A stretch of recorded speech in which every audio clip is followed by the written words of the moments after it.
एक और कब्र है, एक और लाश दफन है पत्थर के ताबूत के नीचे। या फिर हो सकता है कि पत्थर के ताबूत से पहले वाली लाश निकालकर उसे फिर दे दिया गया हो आविट को। पत्थर के ताबूत में 2 शव दफन हैं या एक, इसे जानने का एक ही तरीका है, आविद की मम्मी को निकालना, यानी ऐसा काम जिसमें इसे नुकसान पहुंचना तकरीबन तय है। इससे बचने के लिए डिजिटल आर्कियोलॉजिस्ट मथियस लंग पहले आविद का एक 3D मॉडल बना रहे हैं। आर्कियोलॉजी की बुनियादी चुनौतियों में से एक है कि हमें ये जानने की इच्छा रहती है कि आंखों को जो दिख रहा है उसके पीछे क्या है, इसके नीचे क्या है। मथियस इस्तेमाल कर रहे हैं डिजिटल इमेजिंग तकनीक, नाम है फोटोग्रामेट्री। इसमें ओवरलैप करती सैकड़ों तस्वीरों को जोड़ा जाता है।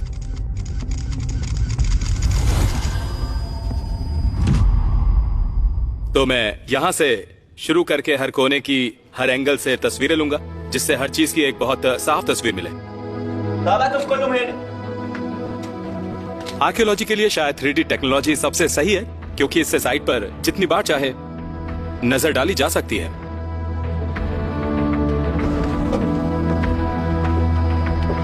रामादान आविद का तैयार हुआ मॉडल सलीमा को दिखाने लाते हैं। मुझे आपको एक बहुत दिलचस्प चीज दिखानी है। ये देखिए, इससे आप इसके नीचे देख सकते हैं। अरे वाह, ये तो कमाल की है। इसे देखकर बहुत खुशी होती है, क्योंकि मम्मी भले ही बदहाल हो जाए पर तब भी वो कायम रहती है डिजिटल फॉर्मेट में।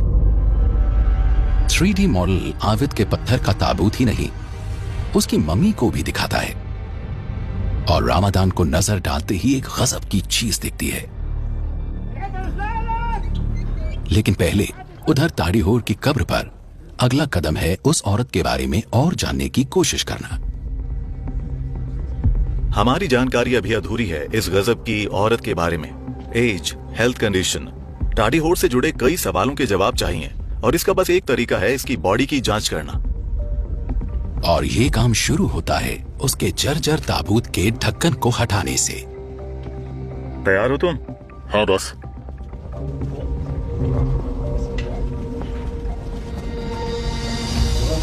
मेरा काम है मरने वाले के बारे में और जानना। मेरा काम है सबको कहानी बताना उस शख्स के बारे में।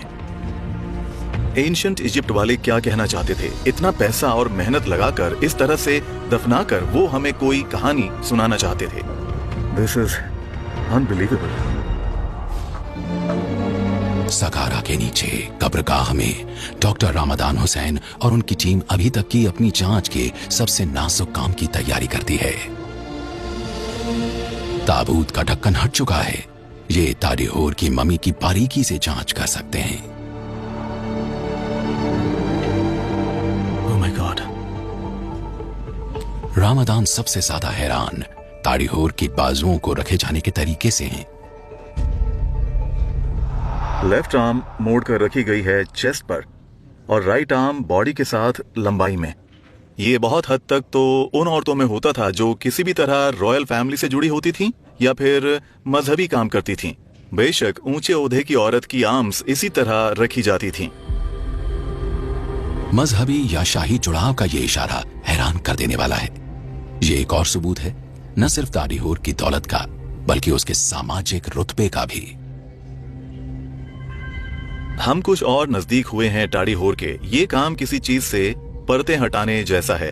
जैसे ही एक परत हटती है तो लगता है जैसे उस इंसान के और नजदीक हो रहे हैं, उससे मिलकर उसके बारे में और जान रहे हैं। और जानने के लिए रामादान की टीम ताड़ीहोर की मम्मी के एक्सरे की तैयारी करती है। हम किसी इंसान के बारे में काफी कुछ जान सकते हैं, उसकी एज, उसका जेंडर, उसकी डाइट, उसकी डिजीज। इस औरत की कहानी फिर से बुनने के लिए हम एक एक सबूत को आपस में जोड़ने की कोशिश कर रहे हैं। इधर टेक्नीशियंस काम शुरू करते हैं, उधर रामादान फिर से आविद की कब्र पर जाकर स्कैन में दिखे सुराग की तलाश करते हैं। और मैं सुन पा रहा हूँ पत्थर के ताबूत के नीचे वाले पत्थर पर इस ब्रश की इस आवाज को, जिससे पता चलता है कि यहाँ पर बस एक कब्र है। और क्योंकि यहाँ सिर्फ एक कब्र है, इसलिए आविद के खुले ताबूत के रहस्य का जवाब है कि ये पक्का कभी किसी